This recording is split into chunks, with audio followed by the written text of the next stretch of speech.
Décédé le 2 mars 1991, Serge Gainsbourg est toujours dans le cœur des Français.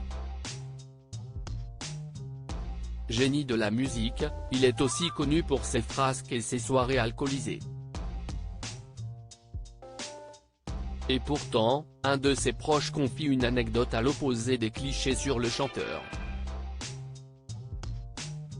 Depuis le 20 septembre 2023, la maison de Serge Gainsbourg rue de Verneuil à Paris a ouvert ses portes à Paris à l'initiative de sa fille Charlotte Gainsbourg, qui se rendait dans cette maison à tous les anniversaires de son père. Un véritable raz-de-marée puisque la foule s'est pressée d'emblée pour découvrir l'antre de l'auteur de Je t'aime moi non plus pour Brigitte Bardot. Et même si certains, dont Isabelle Adjani ou Étienne Dao, ne veulent pas y aller ou Eddie Mitchell a déclaré ne pas aimer ce style de démonstration, la maison et son musée sont un vrai succès. L'occasion de découvrir l'univers de celui qui est aussi connu pour ses chansons pour ses frasques. Un témoin privilégié mais pourtant des bémols. Serge Gainsbourg, son célèbre attaché de presse pendant 8 ans témoigne. Attaché de presse pendant 8 ans pour Serge Gainsbourg, l'animateur du Club Dorothée dans les années 80-90e, le célèbre Jackie, qui fait son grand retour sur Gulli, raconte à Télé Loisirs, après l'école de journalisme de la rue de Rennes où j'ai eu mon diplôme, je ne savais pas trop quoi faire.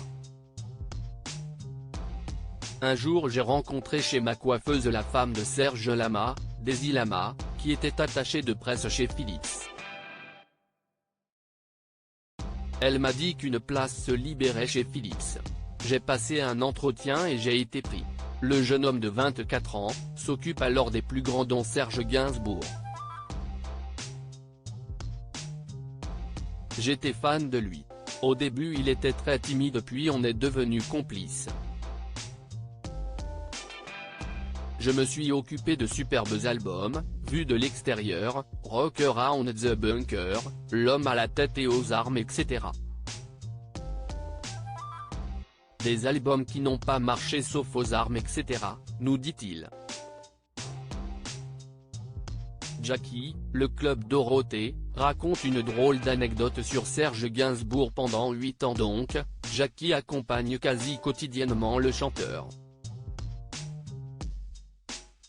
Des années rock'n'roll pour l'ami de Dorothée où il aurait pu se brûler les ailes.